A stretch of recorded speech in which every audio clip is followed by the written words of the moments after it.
Hello everyone, in this video I'll be showing you the ultimate Sorcadin, which is a Paladin Sorcerer build guide in Baldur's Gate 3. Now this is a very powerful class, and the Paladin has some nice synergy with both the Sorcerer and the Warlock, so this is going to be focused on the Sorcerer side of things. So we're going to start out, I would recommend going with the 5 levels in Paladin, as Paladin starts the game a little bit easier, having stronger armor class and a little bit more utility in terms of survivability, so we're going to go with that.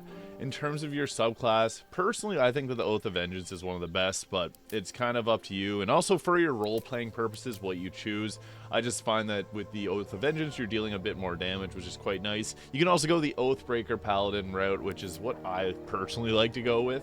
Now, for our stats here, it's really up to you what you're going to roll with, but I would say having charisma as your highest stats important, and then strength is second most important, I would say.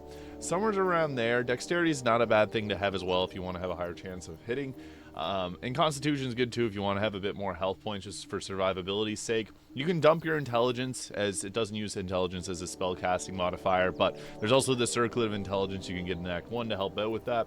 So we're going to go with just that. In terms of your skill proficiencies, it's again, personal preference. I think Intimidation's a good one. Persuasion's great, especially if you're the main character. Athletics is always a good thing too, and Acrobatics. So we're going to go with that there. Now, in terms of the build, I'm going to run through this all here with you guys. So the Paladin itself is great up to, I'd say, about level 5. And then things start to kind of taper off. So for our fighting style, that's one of the big ones that we got to choose. There's defense, which gives you increased armor class when wearing armor, which is nice. Dueling is good if you're someone that wants to wear or use a, I guess, a weapon and a shield. Great weapons fighting, I think, is the best. And then there's also protection. When you have a shield, impose disadvantage on an attack against your allies, which are within 1.5 meters. So you can help your allies out. This is good if you got a really great team synergy. But I think that great weapons fighting, when you roll a 1 or 2 on a damage dice for an attack with a 2-handed melee weapon, that dice is re-rolled once. So it ensures that you're going to be hitting enemies a lot more frequently. So I think that one is best, because when you're using a large weapon like that, you want to make sure that you are hitting your targets. So into level 3 now, we're going to be focused on our spells. So we get our level 1 spell slots unlocked, gives us divine health, and then we get a few different actions in our oath spells that is really dependent on which oath you pick. So we got Hunter's Mark and Bane there. Bane can be useful. It's kind of like the opposite of Bless. And then Hunter's Mark a creature, deal an additional 1.6 damage whenever you hit it with a weapon attack. It can be very useful. Now, in terms of spells, I think that Command is great, because you can use this to kind of cheese some earlier areas of the game. Command Drop can make some enemies drop their legendary weapons. Not going to say which, but I do have a video on my channel of that. Compelled Duel is nice if you want to be more of a tank, but that's not really the focus of this build. So I personally like having Searing Smite for that extra fire damage. Cure Wounds is nice to have a heal, even though you don't really want to be using up your spell slots on heals too much. Wrathful Smite is nice to have that psychic damage. Bless can be useful, but if you have Shadowheart with Bless, it's not going to make it's best to have the concentration on one of your casters and not really bouncing between 2 of them. So I typically don't take Bless, but if you prefer to have Bless on your Paladin or want to play more of a support role, go for it.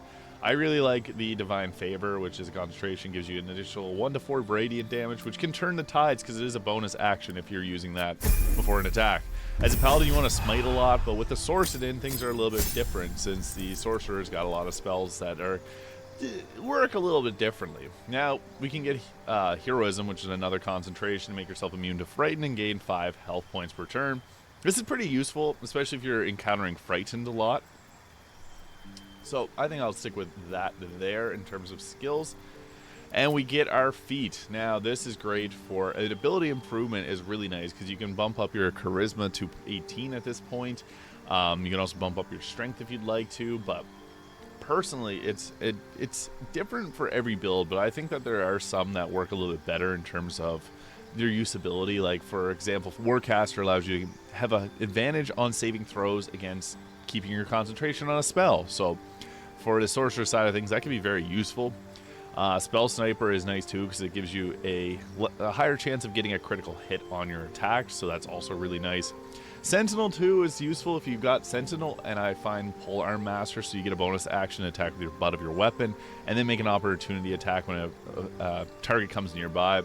alongside Sentinel, which gives you a reaction, and then an advantage on opportunity attacks. So those two are very synergetic, but personally, I think that ability improvement can be one of the most effective, especially since the Paladin is using Charisma for its Paladin side of things, as well as the Sorcerer side of things. So I have a really jacked up Charisma here. You'll see with the gear that I got equipped, the helmet that I have gives an extra +2 to Charisma, so that's very useful, especially later on in the game.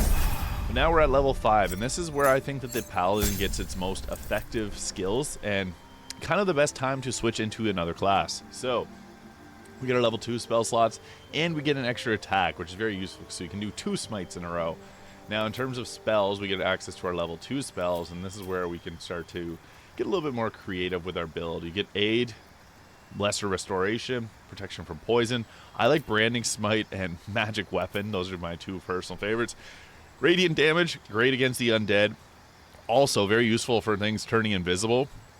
There's a lot of that in Act 2 and 3, so it's nice to have that available, especially on a Paladin if you're getting up close and just dealing damage.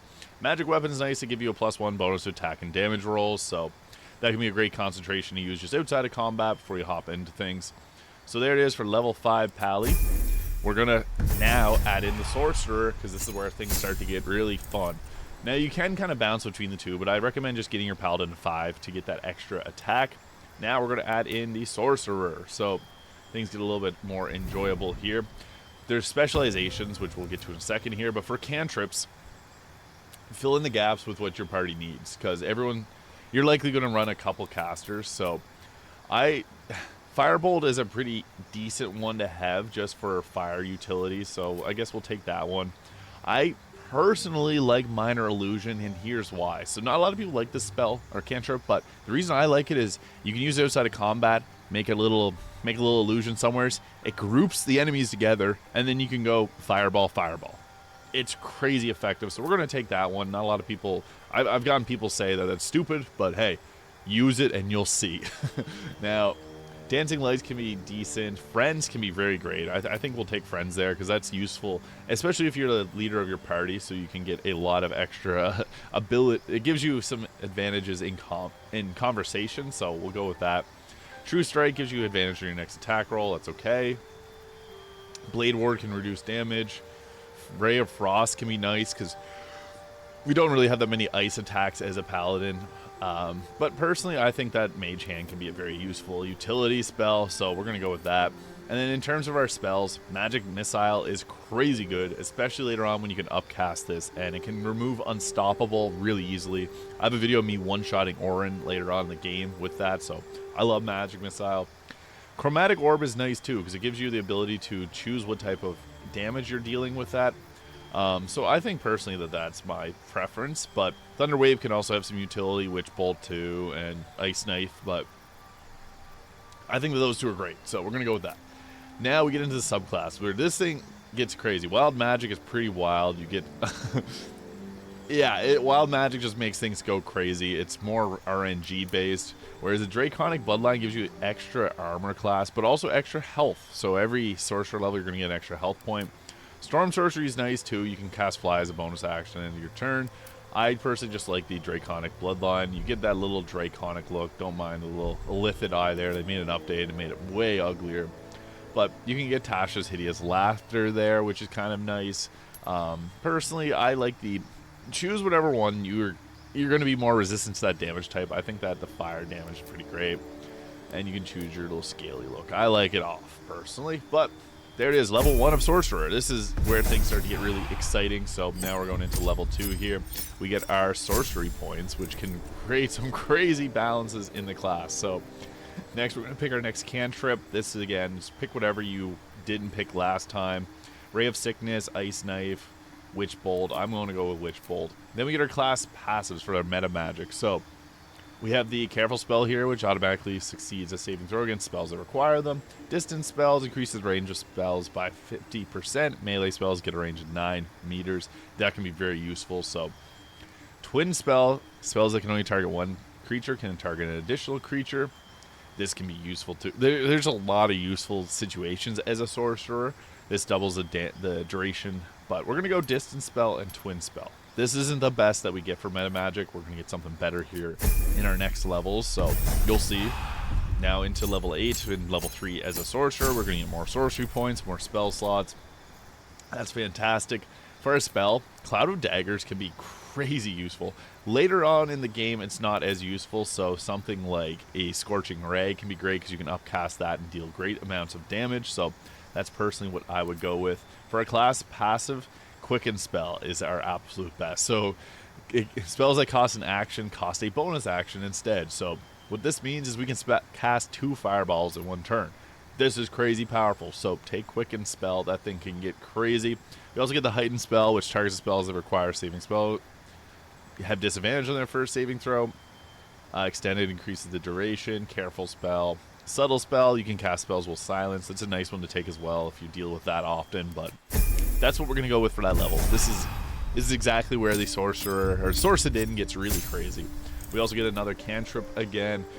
This is just filling in the slots with whatever you feel you need. It's not bad to have different types of damage, especially if you're someone that looks into that kind of stuff. I just personally like Cloud of Daggers for the utility. Blocking off a doorway can be crazy effective. And for our feat, we can go with another ability improvement, but feats are great. It's just filling in like the gaps with what you feel your team needs. I personally like to have something along the lines of Great Weapon Master. The reason for that being is when you land a critical hit or kill a target with a melee weapon, you can attack again as a bonus action that turn. Very useful. So if you go bonk someone, you can bonk another.